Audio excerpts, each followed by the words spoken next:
Hello అండి, welcome back to another video. Rose వాటర్ని ఇంట్లోనే ప్రిపేర్ చేసుకుందామా? ఈ ప్రాసెస్ కనుక తెలిస్తే ఇంకెప్పుడు రోజ్ వాటర్ని మీరు బయట కొనరు.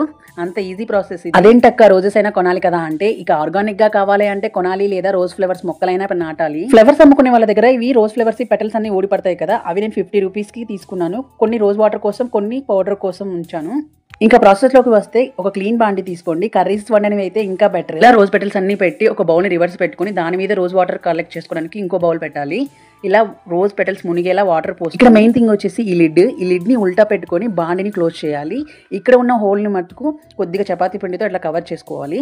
ఈ లిడ్ పైన ఐస్ క్యూబ్స్ వేయాలి. ఐస్ క్యూబ్స్ వేయడం వల్ల ఎక్కువ వాటర్ కలెక్ట్ అవుతుంది. 20 to 25 మినిట్స్లో ఉడికేసి వాటర్ అన్ని ఆ బౌల్లో కలెక్ట్ అవుతుంది. కలెక్ట్ అయిన వాటర్ని ఇలా ఏదైనా బాటిల్లో వేసుకొని రోజు అప్లై చేసుకుంటే చాలా బాగుంటుంది. ఇంట్లోనే ఆర్గానిక్ రోజ్ వాటర్ రెడీ అయిపోయినట్టే. ఈ వీడియో నచ్చినట్టయితే ప్లీజ్ లైక్ చేయండి, షేర్ చేయండి, అలాగే మన ఛానల్ సబ్స్క్రైబ్ చేసుకోండి. Thank you for watching.